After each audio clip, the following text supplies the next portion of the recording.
자, 우리 앞뒤 사람 인사하겠습니다. 잘 오셨습니다. 사랑합니다. 축복합니다. 우리 3, 4청도 사랑하고 축복합니다.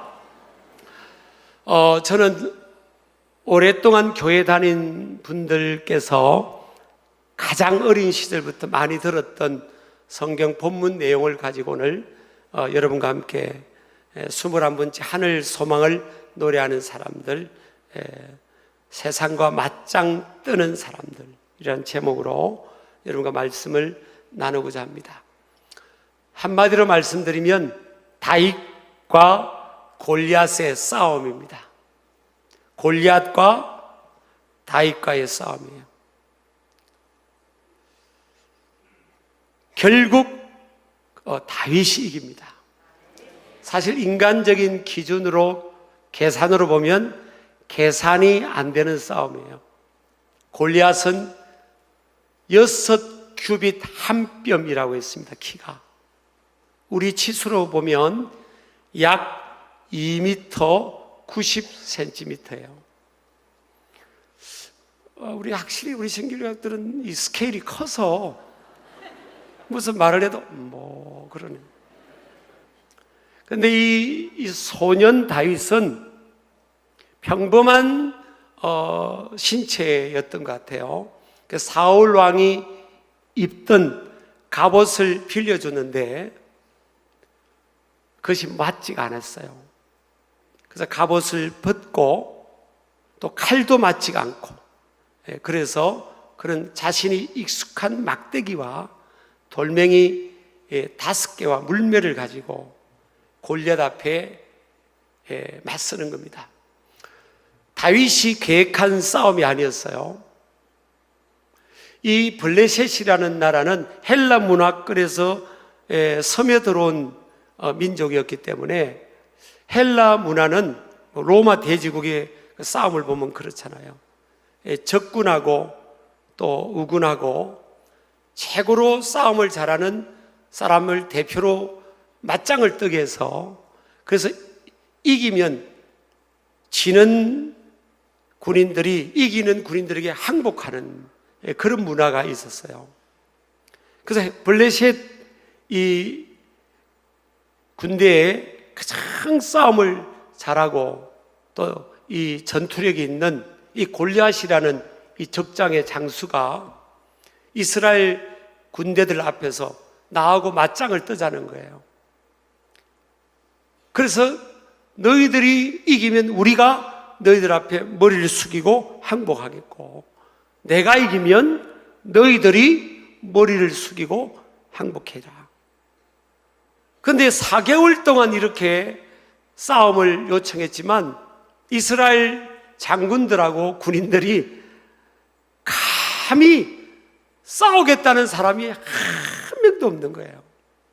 여러분, 우리가 성경을 보다 보면 수천 년 전에 옛날 동화 이야기나 옛날 once upon a time, 옛날 옛적의 이야기로 생각하면 안 됩니다. 성경은 항상 현재형으로 내게 적용이 돼야 되는 거죠.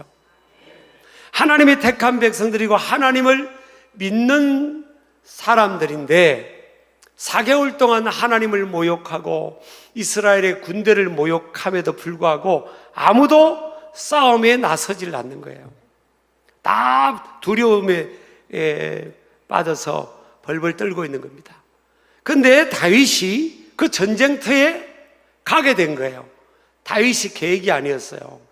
아버지가 다윗에게는 8형제인데 아버지 이새라는 사람이 8명의 아들을 낳았습니다. 이 다윗이 막내였어요. 근데 첫째, 둘째, 셋째는 전쟁터에 차출이 된 겁니다. 근데 아버지가 지금은 뭐 핸드폰이나 뭐 정보화 시대니까 그렇지만 전쟁터에 끌려간 이 아들 첫째, 둘째, 셋째가 생사가 너무 궁금한 거예요. 그래서 만만한 막내였던 다윗에게, 야, 다윗아, 네가 한번 그 전쟁터 가서 형들이 죽었는지 살았는지 지금 기별이 없다. 네가 한번 가봐라는 거예요. 또 하나는 이 아버지의 양을 지키는 목동 생활만 한 게 아니에요. 이 다윗은요, 더 나아가서는 사울 왕이 자꾸 다윗을 부르는 겁니다. 왜냐하면 다윗이 수금을 켜기만 하면, 다윗의 수금 소리를 들으면 잠을 자지 못하고 악한 영들에게 시달리던 사울 왕이 잠을 잘 자고 마음이 평안하고 그런 거예요. 악령이 떠나가는 거예요. 그러니까 사울 왕이 계속 왕궁에서 다윗을 부르죠. 또 다윗은 목동 생활로 밤낮으로 아버지의 양을 지키는 그런 일들을 하고 있습니다. 아까 사무엘상 17장 4절에 34절입니다. 34절. 그 아버지의 양을 지키는 그런 일들을 하고, 사자나 곰과 같은 사나운 맹수들이 오면 그 양떼를, 그 새끼들을 그 맹수로부터 지키는 아주 위험한 현장에 들판에 있는 그 일을 하고 있어요. 그러니까 두 가지 일을 지금 하고 있는 겁니다. 아버지의 양을 지키는 목동 일을 하고 있고, 또 왕이 또 틈틈이 부르면 가서 거기서 수금을 밤낮 왕이 잠을 잘 때까지 그 연주하고 돌아오고 굉장히 바쁘는 거예요. 요즘 말하면 투잡을 뛰고 있는 거예요, 사실은. 그런데 아버지가 다시 전쟁터에 가서 그 형들의 생사를 알아오라는 겁니다. 얼마나 위험한 곳이겠어요. 근데 사실 그 형제들은 넷째도 있고 다섯째도 있고 여섯째도 있고 일곱째도 있잖아요. 근데 유독 망대를 시키는 겁니다. 근데 이 다윗이 요즘 말로 하면 뭐예요? 아버지, 왜 나만 이렇게 괴롭히냐고. 아니, 형들도 있잖아. 넷째도 있고 다섯째, 여섯째, 일곱째. 그 형들 시키고 돌아가면서 나도 시켜야지. 왜 양을 치게, 나한테 양을 치게 하고, 이 바쁜 내가 왕이 자주 부르면 또 그 왕궁에 뛰어갔다 와야 되고. 근데 아버지 왜 이 일까지 나한테 맡기냐고. 그렇게 할 수 있는데요. 아니, 다윗이 바보예요, 바보. 또 아버지가 준 음식을 가지고요, 그 전쟁터까지 갑니다. 얼마나 위험하겠어요. 그래서 전쟁터에 갔다가 그 상황을 보는 거예요. 골리앗이라는 적장이 와서 막 이스라엘 군대를 욕하고 하나님을 이름을 비난하고 그러는데 아무도 나서는 사람이 없어요. 저는 이 말씀을, 성경을 뭐 얼마나 자주 읽었겠어요. 그리고 설교를 준비하면서 나라면 골리앗이 나와 붙자 했을 때 나갔을까? 여러분이라면 나갔겠어요? 안 나갔겠어요? 하나님의 이름을 모욕하고 하나님 백성들을 모욕하는데 나갔을 것 같아요? 안 나갔을 것 같아요? 제가 손을 들라고는 안 하겠습니다.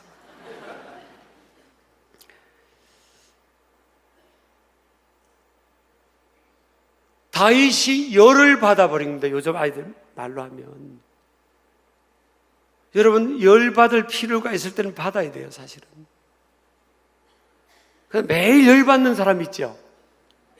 그건 좀 그렇잖아요. 미숙한 거잖아요.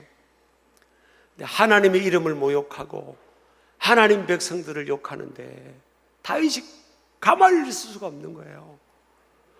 자기가 나가겠다고 그런 겁니다.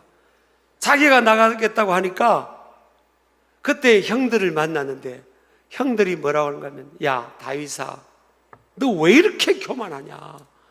왜 이렇게 마음이 완악하냐? 오늘 28절에 그럽니다. 저 밑에 보면 제일 큰 형이 그럽니다. 네 교만과 내 마음의 완악함을 아노니 내가 전쟁을 구경하러 왔도다. 형들이 이해를 못하는 겁니다. 근데 이 소식이 사울왕에게 전해졌어요. 그 사울왕이 다윗을 부릅니다. 다윗아, 너는 소년이다, 소년. 아직 영면이고 아직 보이야, 보이. 근데 네가 어떻게 저 골리앗을 이긴다고 그러냐? 근데 다윗이 그때 간증을 합니다. 내가 아버지의 양을 지킬 때 하나님께서 나와 함께 하셔서 사자를 찢어 죽이게 하고 곰의 입으로부터 내가 양의 새끼를 빼앗아오도록 하나님께서 도와주셨습니다. 하나님의 이름을 의지하고 나가면 됩니다. 그러니까 이 사울 왕도 그 누구도 다윗의 고집을 꺾지를 못하는 거예요. 여러분, 평상시는 고집을 부리면 안 되고요, 하나님이 기뻐하시는 일에는 목숨을 걸고라도 고집을 부릴 때는 부려야 되는 거예요. 자, 그래서 골리앗 앞에 이제 나가는데 골리앗의 이 칼이 배틀채만 했다 그랬어요. 양쪽 어깨는 단창이 있고요, 이 갑옷 무게만 해더라도 60kg 가까이 됐다고 그랬습니다. 근데 다윗이 외칩니다. 너는 칼과 창으로 내게 나오지만 나는 만군의 여호와의 이름, 곧 네가 모욕하는 이스라엘 군대의 하나님의 이름으로 내게 나아가노라. 그러면서 고백합니다. 47절에 보면 또 여호와의 구원하심이, 47절요, 여호와의 구원하심이 칼과 창에 있지 아니함을 이 무리에게 알게 하리라. 전쟁은 여호와께 속한 것인즉 그가 너희를 우리 손에 넘기시리라. 그러니까 이 골리앗 입장에 볼 때 조그마한 소년이 와가지고 키가 2m 90이 넘는 골리앗에 볼 때 이거는 돌멩이 5개 들고 와서 너는 칼과 창으로 왔지만 나는 만군의 여호와 이름으로 너에게 가노라. 그러니까 엄마 젖이나 터먹고 와. 이게 무슨 얼마나 인간적으로 퍼니한 우스꽝스러운 상황이잖아요. 코미디 같은 상황이에요. 근데 여러분, 결국 어떻게 됩니까? 다윗이 이깁니다. 다윗은 골리앗을 어떻게 이겼을까? 첫 번째는요, 삶의 현장입니다. 현장, 체험 현장이 중요해요. 여러분, 우리가 결과론적으로 다시 한번 유추해 보자고요. 다윗이 뭐로 이겼어요? 물맷돌에 물매에 돌멩이 5개 해가지고 돌려서 딱 맞추는 거. 왜 그걸 했죠? 사자나 곰이나 맹수를 쫓기 위해서 현장에서 얼마나 다윗도 놀고 싶겠어요. 근데 아버지가 다윗아, 너 양 지켜, 양 지켜. 이 사무엘 선지자님이 자기 집에 신방 왔을 때도 다윗에게 양을 지키게 하고 7 형들은 그 선지자를 만나게 했습니다. 그러니까 여러분, 다윗이 좀 부모로부터 홀대를 겪은 것 같아요. 너 양이나 지키고 있어, 그랬단 말이에요. 근데 다윗은 그것을 받아들이잖아요. 그러면서 그 익숙한 삶의 현장에서 매일 물맷돌을 가지고 던지고 연습하고, 사자나 맹수를 쫓아야 되니까 매일 그러는 거예요. 여러분, 결과적으로 뭐로 골리앗을 이깁니까? 물맷돌로 이겨요. 물맷돌로 이 갑옷 딱 여기만 딱 나와 있었잖아요. 이마 머리에 투구를 쓰고 갑옷을 입고 여기만 딱 비어 있어요. 이마 여기만 딱 던져 여기를 맞은 겁니다. 그래가지고 죽지 않아요. 기절을 합니다. 기절. 그래가지고 골리앗의 칼을 빼서 골리앗을 죽입니다. 근데 그게 어떻게 이루어졌겠어요, 여러분? 삶의 현장에서 익숙한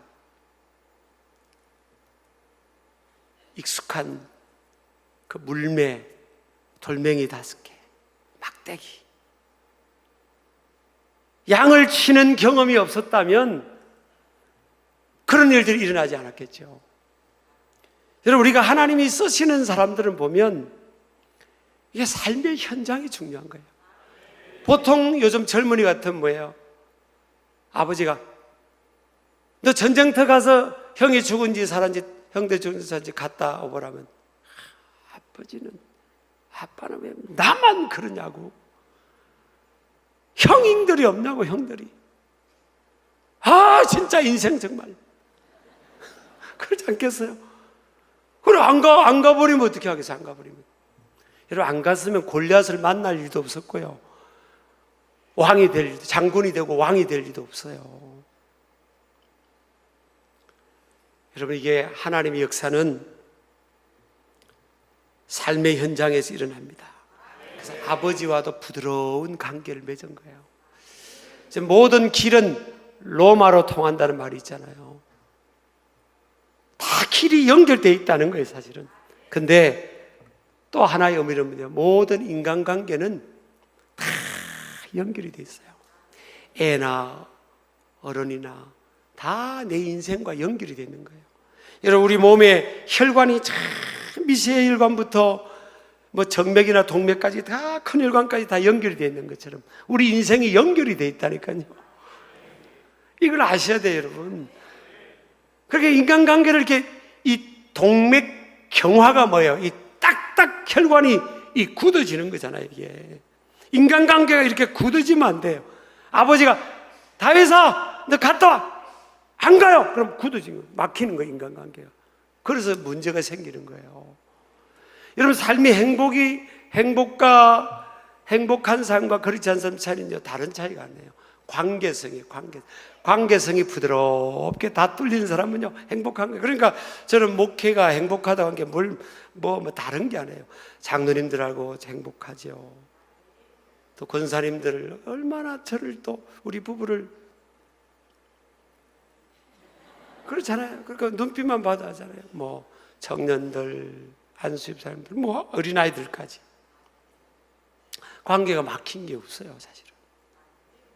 한 사람이라도 막힌 게 없어요. 아이, 저 사람 안 볼래. 아이, 저 사람 보기 싫어. 이런 사람이 없어요. 그냥 할렐루야. 부드러우니까 이게 다 좋은 거잖아요. 저희 교회 청년들이 아까 청년들도 다 보면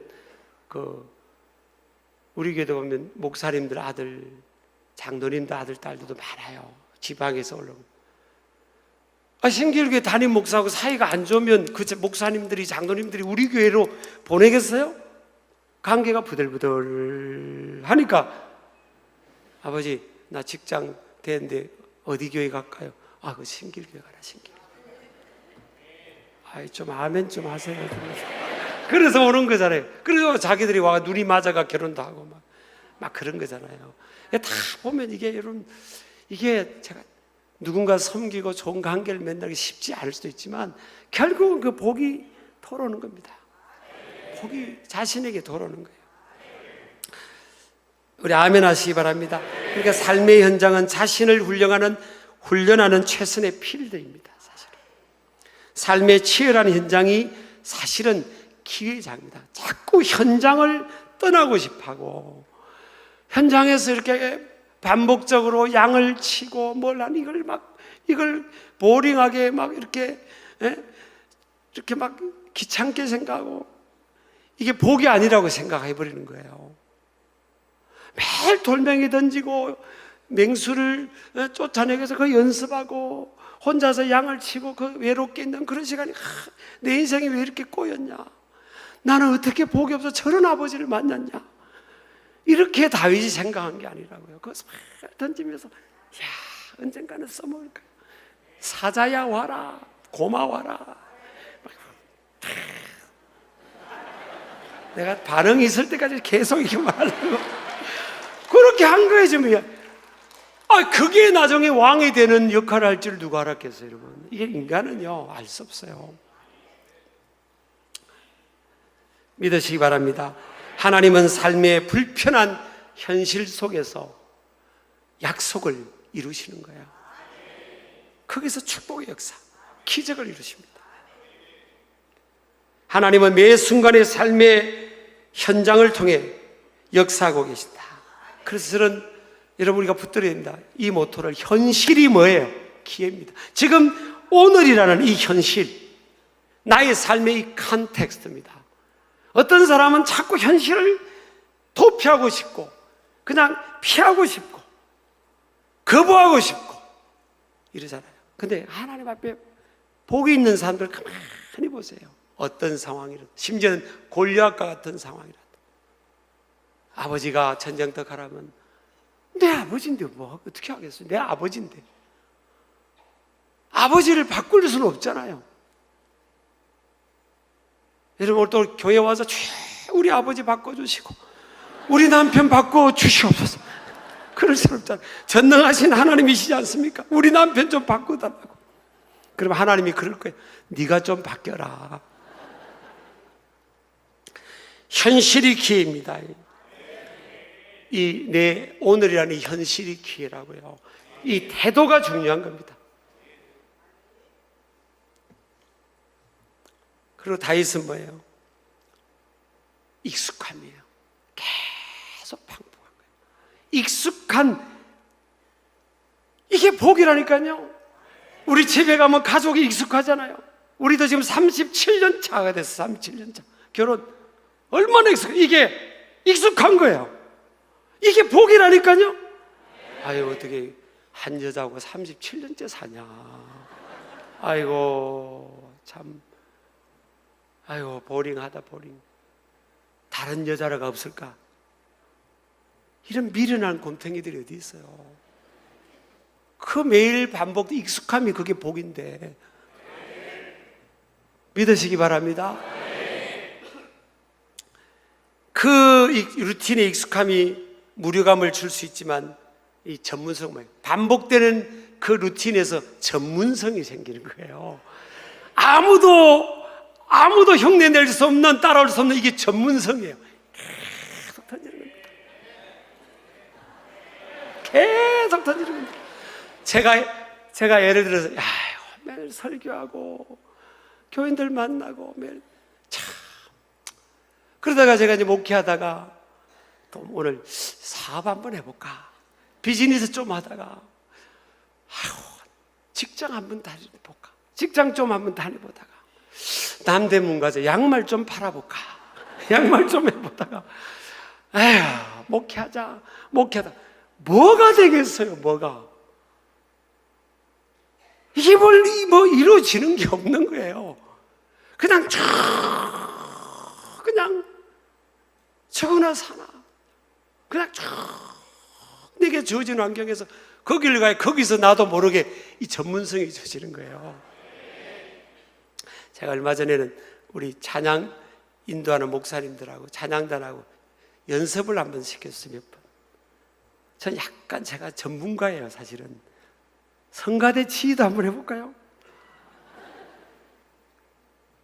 제가 자랑이 아니라 저분이 매일 그 현장에서 몸부림치니까, 제가 지금까지 현장에 있잖아요. 아이들하고 찬양하고. 그러니까 이게 사실 제가 봐도 좀 거기에 작품은 있어요. 이게 있어요. 이게 들리고 이렇게 그게 있어요. 그리고 답은 현장에 있는 거예요.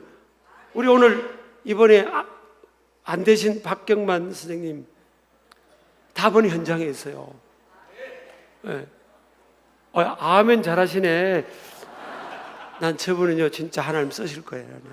제가 오늘 아멘에서 아니고 제가 첫인상이 좋았어요. 근데 하나님 쓰실 사람들은요, 링컨이 9번 시험 떨어졌잖아요. 근데 9번은 가지 말고 요번이 처음 마지막으로. 제가 무슨 생각하는가 하면, 계속 현장에서, 이 답은 현장에 있다고요. 현장에서 사람 만나고 좋은 관계 맞아.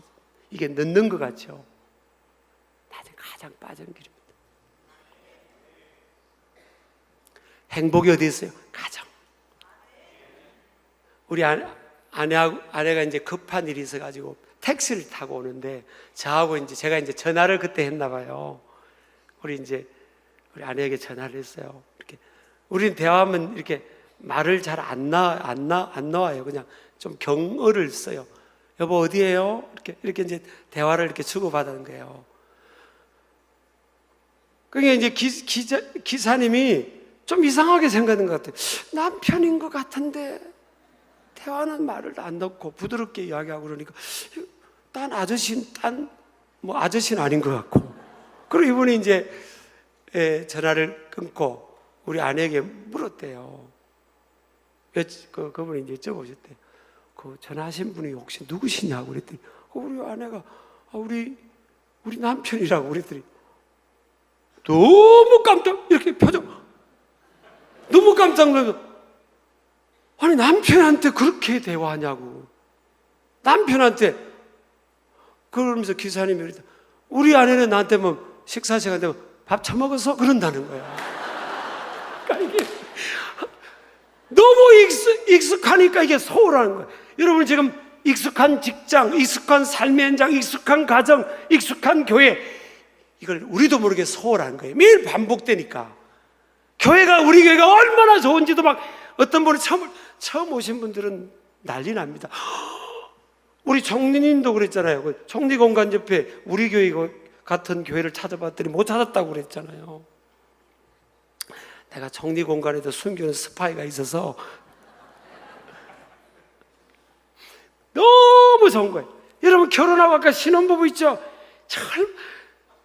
내가 지금 신랑이 막 나의 기쁨, 영원한 나의 사랑 막 그러고 있더라고요. 축가를 하는데 신랑이 신부한테 영원한 나의 사랑 막 그러고 있어요. 축가를 하는데. 근데 좀 지나면 익숙해지면 이게 복인지를 몰라버리는 거예요. 여기 내 삶의 현장이 여기서 복이 시작되는데 이걸 모르고 다른 거를 다 찾고 있는 거예요, 사람들이. 내 직장, 가정, 교회, 내 가까운 익숙한 사람들, 여기가 복이라니까요. 그러니까 여기를 더 소중하게 생각해야 되는 거죠. 믿으시기 바랍니다. 그래서 여러분 다윗은 그 모든 것의 마지막은요, 따라합시다. 신앙의식이다. 그 모든 태도와 함께 다윗은 벌써 하나님을 인정하잖아요. 만군의 여호와의 이름으로 간다고. 다윗이 골리앗이 의지한 것은 칼과 창이지만 다윗이 의지한 것은 하나님의 이름입니다. 저도 여러분 다윗이 가졌던 물맷돌 5개, 저는 어떤 데는 다윗이 가진 물맷돌 5개보다 못한 난데. 그래서 우리는 하나님을 의지하지 않고는 안 되는 거예요. 근데 이렇게 부족한 우리도 하나님을 의지하고 하나님이 도와주시면 골리앗을 이길 수 있는 거예요. 다윗이 또 뭘 극복합니까? 신앙으로 비난과 저주의 언을 극복합니다. 다윗은 타인이 자신을 비하하는 소리에 집중하지 않았습니다.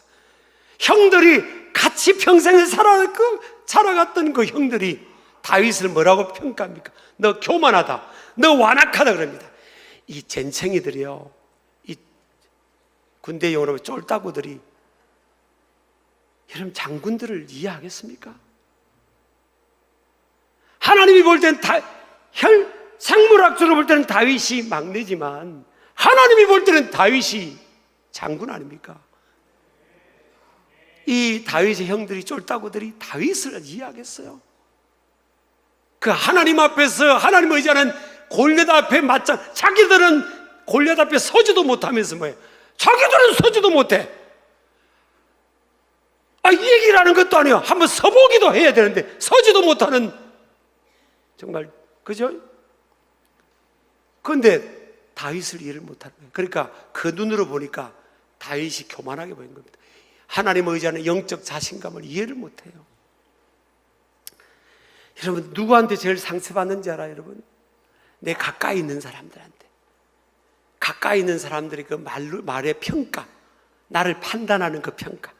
여러분 세상의 소리는요, 여러분 절대 여러분을 축복하고 세우고 잘한다고 하질 않아요. 여러분, 이 무슨 소리입니까? 비난과 저주의 평가입니다. 근데 가장 우리가 극복하기 힘든 게 뭐예요? 가까이 있는 사람, 믿었던 사람들.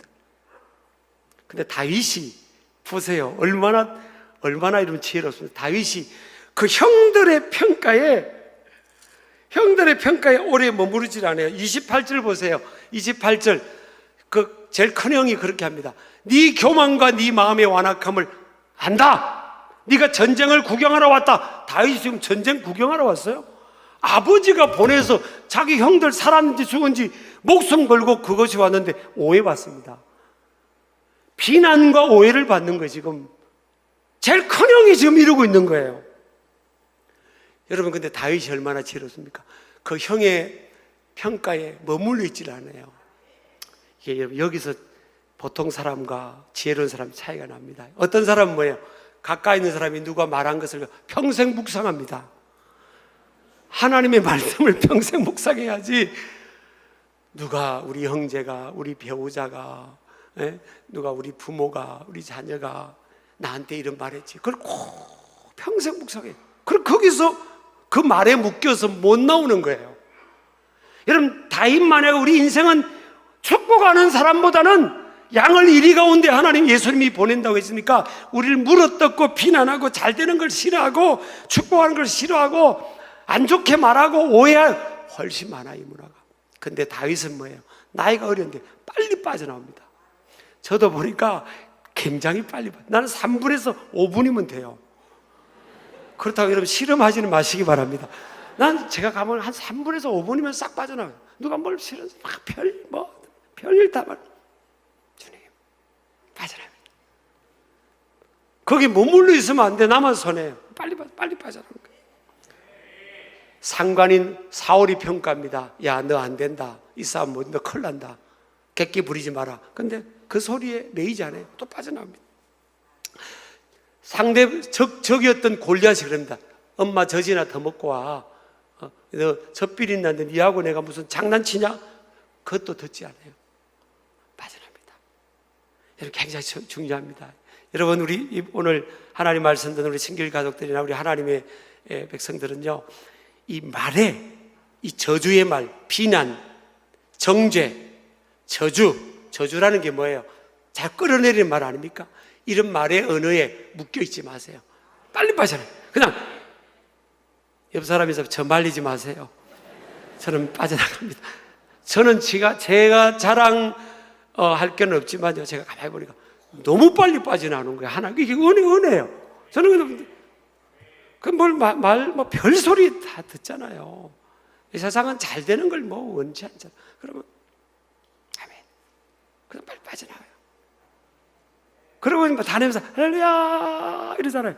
어떤 사람은 그 말에 묶여버리고 묵상하면요, 침문하고 에너지 다 뺏겨버려요. 비교의식.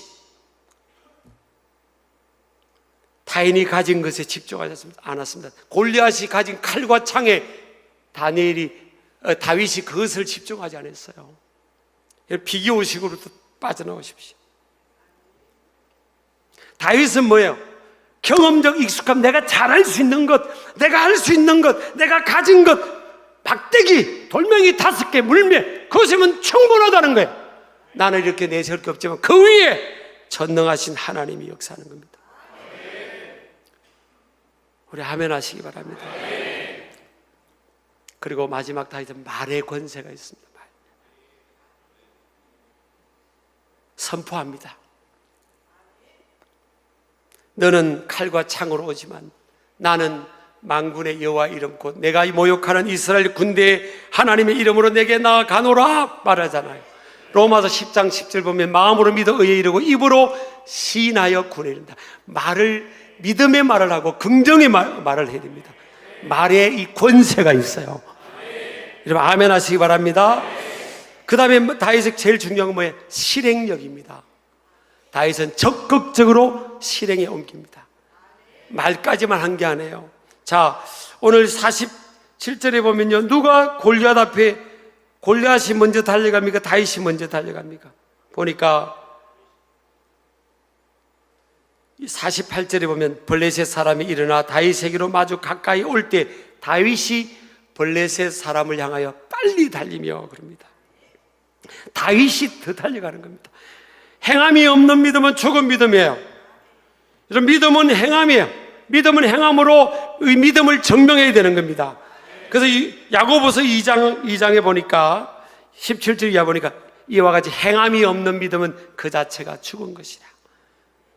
어떤 사람은 말하기를 너는 믿음이 있고 나는 행함이 있으니 행함이 없는 내 믿음을 내게 보이라. 나는 행함으로 내 믿음을 내게 보이리라. 여러분 아멘 하시기 바랍니다. 귀신들도요 하나님이 누군지 압니다. 귀신같이 한다 그런 말이 있잖아요. 19절 보면 네가 하나님은 한 분이신 줄을 믿느냐. 잘하는도다.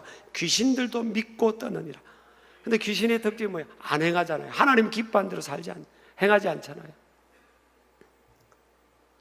우리 신길 가족들도 하나님 믿는 백성들은 하나님 말씀을 듣고 주신 감동에 말씀에 믿음으로 행하는 거예요. 여러분, 요단강이 갈라지고 나서 여호수아 이스라엘 군대들이 건넌 게 아니에요. 믿음으로 요단강을 밟을 때 갈라졌고요, 모세가 믿음으로 홍해를 가리킬 때 홍해가 갈라졌고. 아멘 하시기 바랍니다.